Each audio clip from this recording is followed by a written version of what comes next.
MQM जिसकी बुनियाद से लेकर इसे परवान चढ़ाने यहां तक के ताकतवर ऐवानों तक पहुंचाने में जहां मर्दों का लहू शामिल है, वहीं बहुत सी खवातीन की कुर्बानियां भी हैं। कभी वो कुर्बानी माँ बनकर है तो कभी बहन बनकर, कभी बीवी बनकर तो कभी बेवा बनकर। खवातीन का किरदार एमक्यूएम में निहायत अहम और मौसर रहा है।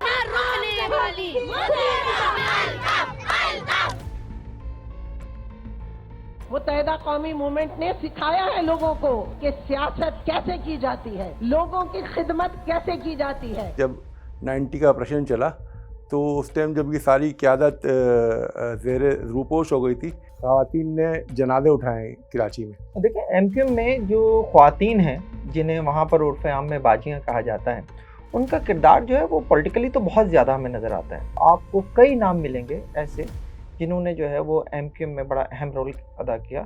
जैसे शुरू में ज़रीन मजीद थी या बाद में किश्वर ज़ोहरा थी, फिर आज के जो चंद नाम हैं जिनमें नसीम जलील हैं, खुशबख्श शुजात हैं, जैसे दर्जनों नाम मिलेंगे आपको। लेकिन पांचों उंगलियां बराबर नहीं होती। आज मैं आपको एमक्यूएम की जिस खातून की कहानी सुनाने लगा हूं वो मुख्तलिफ हैं, जिनके बारे में एमक्यूएम में मशहूर था कि किसी रहनुमा की बात मानो या ना मानो, मगर छोटी अम्मी का कहना जरूर सुनना वरना नुकसान उठाओगे। छोटी अम्मी यानी कहकशां हैदर।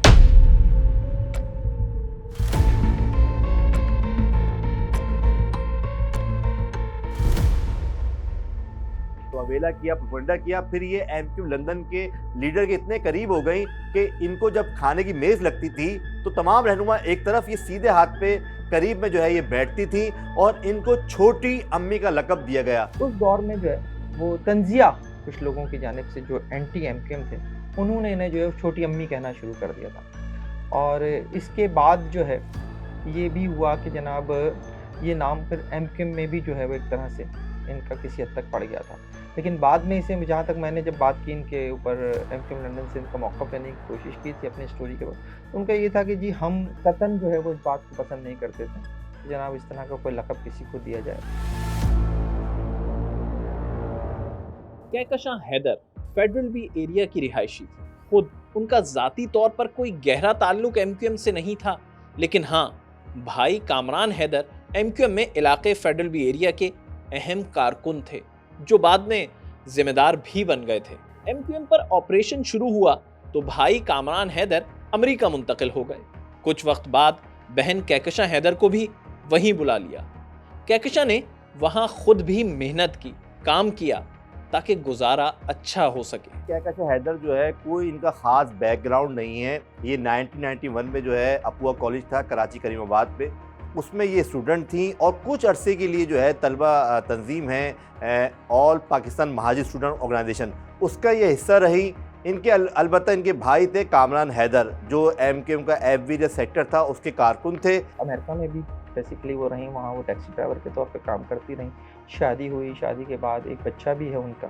फिर 22 अगस्त साल 2016 का दिन आया जो एमक्यूएम की तारीख में सबसे अहम है, जहां एमक्यूएम के बानी अल्ताफ हुसैन ने पाकिस्तान मुखालिफ नारा लगाया तो एमक्यूएम पाकिस्तान ने अपनी राहें लंदन से जुदा कर ली। ऐसे नारों को और इस तरह की जो बात हुई है उससे लाताल्लुकी का इजहार भी करें, नंबर 1, उसकी मजम्मत भी करें, नंबर 2, उस पर इजहार निदामत भी करें। एक एक करके एमक्यूएम के रहनुमा एमक्यूएम लंदन को छोड़कर पाकिस्तान में शामिल होने लगे। एक सीनियर रहनुमा के मुताबिक ये वो वक्त था कि प्रेस कॉन्फ्रेंस करने के लिए उनके पास सीनियर रहनुमा मौजूद नहीं थे। ऐसे में कहकशां हैदर के भाई यानी एमक्यूएम यूएस चैप्टर के सीनियर मेंबर को अहम जिम्मेदारियां दे दी। उन्होंने कुछ प्रेस कॉन्फ्रेंस भी की। खैर, फिर आया 12 जुलाई 2017। अमेरिका में joint organizer US chapter Kamran Haider यानी कहकशां हैदर के सगे भाई घर में मुर्दा हालत में पाए गए। अमेरिका के तहकीकाती इदारों ने इस मामले को हादसाती तौर पर गोली चलने और लगने का मामला करार दिया, लेकिन कहकशां हैदर की सोच में यह हादसा नहीं बल्कि ये कत्ल था।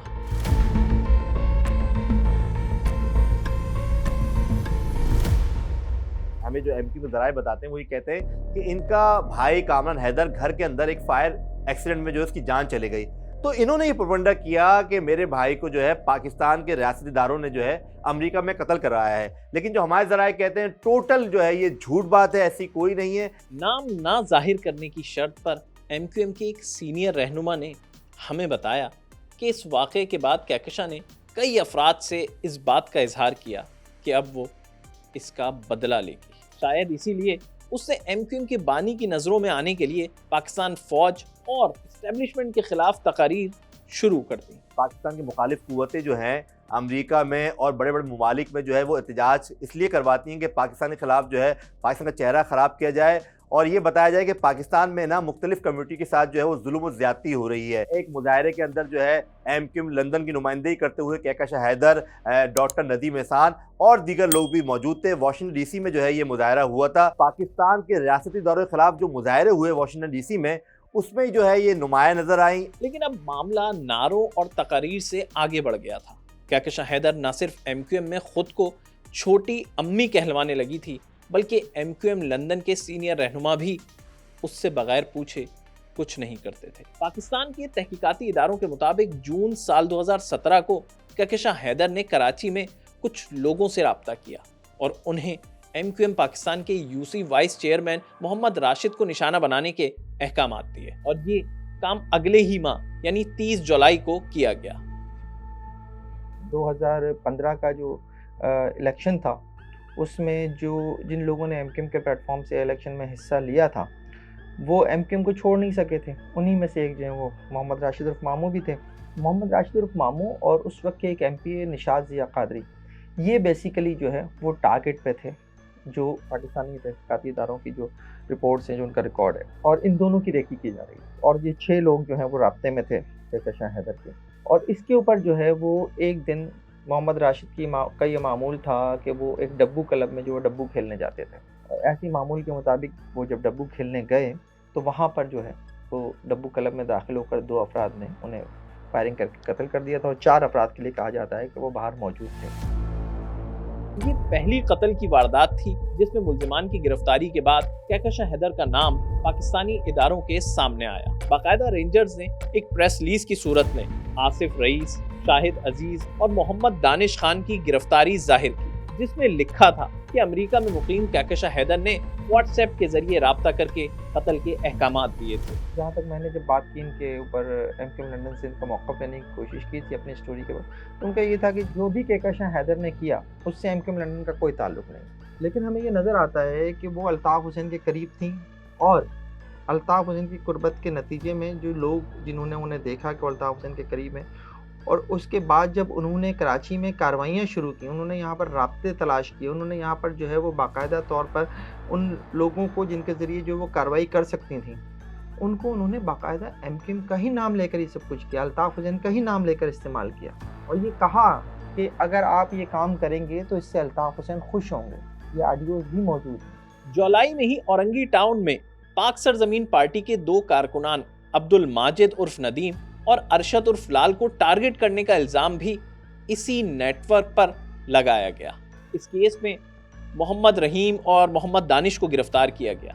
तहकीकाती इदारों के अफसरान के मुताबिक जब गिरफ्तारियों के बावजूद नेटवर्क ब्रेक नहीं हुआ और कराची के अमन को ख़राब करने की कोशिश के लिए इसी ग्रुप ने नए लोगों का सहारा लेना शुरू किया, तो इदारों ने तमाम सबूतों के साथ एक अहम प्रेस कॉन्फ्रेंस कर दी।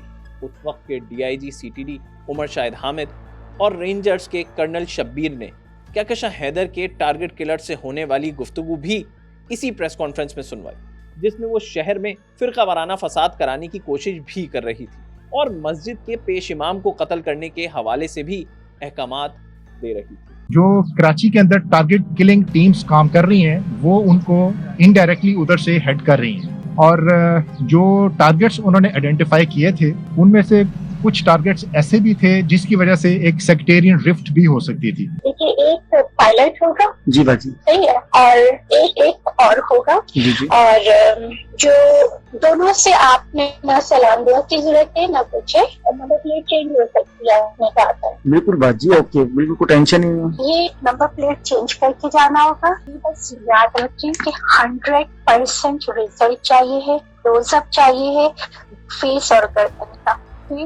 मिस होने का कोई ऑप्शन हमारे पास नहीं है। इसी प्रेस कॉन्फ्रेंस के बाद पाकिस्तान फॉरेन ऑफिस और हसास इदारों के अफसरान ने भी अमरीकी इदारों से राब्ता किया और अमरीकी सरजमीन को पाकिस्तान के अमन को खराब करने की कोशिश के लिए इस्तेमाल से आगाह किया। साल 2021 में अमरीकी इदारे FBI ने भी कहकशां की खुफिया मॉनिटरिंग शुरू कर दी।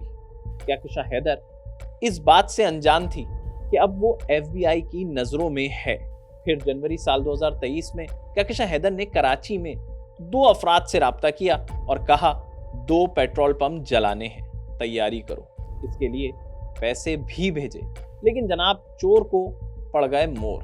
हमलावरों ने पैसे भी ले लिए और 20 फरवरी साल 2023 को कहकशां को खुशखबरी सुनाई कि हमला हो गया है और एक न्यूज़ चैनल की छोटी सी वीडियो भी भेज दी।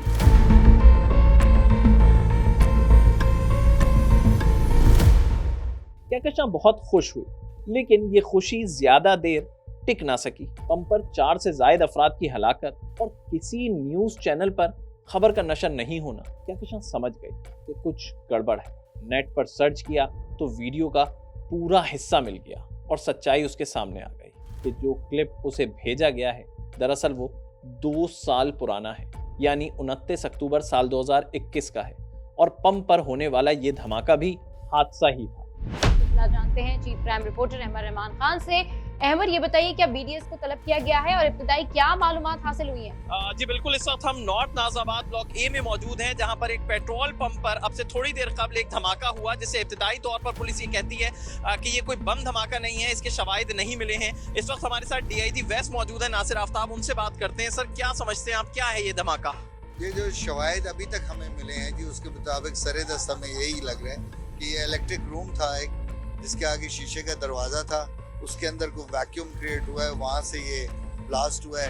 कहकशां को हमलावरों पर बहुत गुस्सा था, यहां तक कि उसने हमलावरों को कहा कि तुमने कौम और तंजीम से गद्दारी की है, लेकिन वो इस बात से लाइल्म थी कि FBI के रडार पर है। इस वाक़े के 3 दिन बाद ही FBI कहकशां के घर पहुंच गई, उससे तहकीकात की कि क्या वो यहां बैठकर पाकिस्तान में कुछ तखरीबकारी का मंसूबा बना रही है, जिस पर उसने साफ इनकार कर दिया। ये इन्वेस्टिगेशन कहकशां से काफ़ी अरसे चली, लेकिन फिर FBI की जानिब से सामने लाए गए हर सबूत को कहकशां झुटलाती रही। FBI के पास वो रसीदें तक थीं जिसमें नागन चौरंगी के एक मनी चेंजर से कहकशां की अमेरिका से भेजी गई रकम निकाली गई और ये रकम दहशतगर्दी के लिए भेजी गई थी। 2 साल तक ये इन्वेस्टिगेशन जो है वो चलती रही, FBI उनसे पूछताछ करती रही और 2025 में जाकर जो है वो पिछले साल कह लें कि FBI के सामने उन्होंने बिलाखिरी एतराफ़ किया कि उन्होंने FBI से झूठ बोला था और इस झूठ बोलने के ऊपर जो है उन्हें वहाँ 96 हफ्ते की सज़ा सुनाई गई, जो तकरीबन 8 साल बनती है अमरीकी अदालत से। अमरीकी वफाकी इदारे ने कहकशां को FBI से झूठ बोलने पर 8 साल कैद की सज़ा सुना दी है। टेक्सास के acting attorney general JR Combs ने अपने रिमार्क्स में कहा कि हम अमेरिका को दहशतगर्दी के लिए लॉन्चिंग पैड नहीं बनने देंगे। अमेरिका में बैठकर किसी और मुल्क में दहशतगर्दी नहीं करने दे सकते। 54 साला कहकशां अभी अमेरिकी जेल में अपनी सजा काट रही है, लेकिन कराची पुलिस की तहकीकात में कहकशां हैदर ने टारगेट किलर्स को जिस कत्ल के लिए पैसे भेजे थे, यानी वो UC चेयरमैन मोहम्मद राशिद को कत्ल करवाया था, उस केस में गिरफ्तार होने वाले मुल्जिमान हैरत अंगेज तौर पर रिहा हो चुके हैं।